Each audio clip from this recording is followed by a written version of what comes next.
mustawin. Donc le vrai terme c'est de dire Allah Azza wa Jal est établi sur son trône. Istawa, on ne dit pas il est assis, on dit il s'est établi. Il s'est établi sur son trône.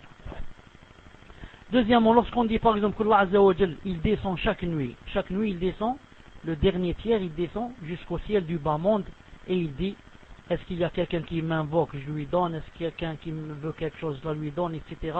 Quelqu'un qui istaghfirouni, je lui pardonne. Ça ne veut pas dire que Allah Azza wa Jal laisse le trône et descend. Ça ne veut pas dire que Allah Azza wa Jal laisse le trône et descend. Pourquoi? Parce que Al-Sunnah wal-Jama'a disent que لا يلزم من النزول أن يتخلى الله عز وجل عن العرش وإلا أصبح العرش فوقه. Et Cheikh Ibn Taymiyyah a écrit quelque chose spécialement pour prouver que Allah Azza wa Jal, quand il descend, ça ne veut pas dire qu'il laisse le trône, ensuite le trône devient au-dessus de lui. Allah Azza wa Jal c'est toujours le plus haut, il n'y a pas quelque chose au-dessus de lui. Pourquoi Cheikh Islam a écrit cela? Parce qu'il y a un grand savant, il s'appelle Ibn Mindah, alayhi rahmatullah, a écrit un livre pour prouver que Allah Azza wa Jal, lorsqu'il descend la nuit, il descend du trône et il laisse le trône. Alors Cheikh Islam a rendu et prouvé que non, il ne laisse pas le trône. Allah Azza wa Jal est toujours au-dessus du trône et malgré cela il descend jusqu'à ce ciel. Naam, c'est difficile à comprendre mais c'est comme ça. Pourquoi? Parce que Allah Azza wa Jal c'est pas comme une créature.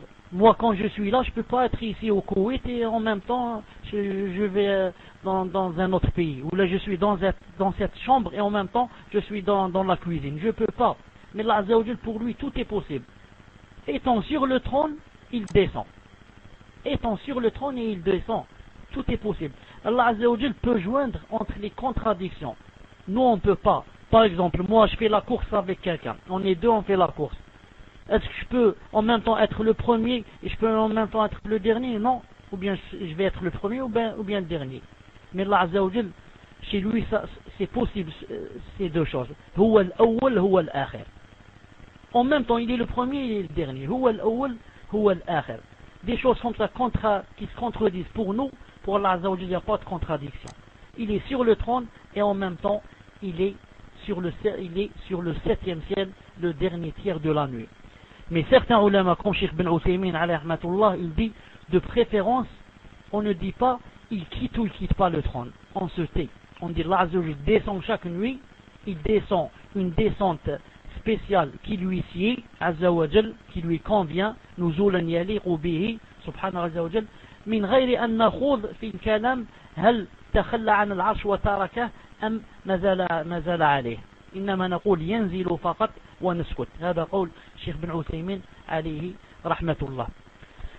كنت أقول الذين لا يثبتون علو الله سبحانه وتعالى على العرش واستواءه على العرش هم فرقة كما لا يخفى عليكم فرقة ضالة حتى إن بعض العلماء قال بل إن أكثر العلماء قالوا من لم يعرف ومنهم أبو حنيفة أيضا قال من لم يقل إن الله فوق العرش فهو كافر.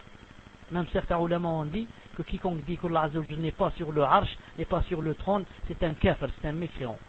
Mais nous, qu'est-ce qu'on dit? On dit, vu que on vit maintenant loin des ulama et on ne connaît pas notre din, on vit dans le coffre, on vit dans des choses, on est très très loin de la charia, il vaut mieux qu'on ne dise pas à quiconque qui ne sait pas que Allah est sur le trône, on va lui dire kafir. Sinon, je vais commencer par ma mère, par mon père, par mes frères, par mes tantes, mes oncles, tous ce sont des kuffars. Parce que je suis sûr que si je vais leur demander oh Allah, ils ne vont pas répondre. Mais au lieu de dire ce sont des kuffars, n'est-il pas plus raisonnable de le faire apprendre ces choses-là, ces choses importantes que les frères musulmans n'aiment pas parler dans ces choses, par malheur? Est-ce qu'au lieu de dire quelqu'un tu es kafir, n'est-il pas plus raisonnable ou bien plus obligatoire de lui apprendre le din de Allah subhanahu wa ta'ala, lui apprendre la aqida, la vraie aqida,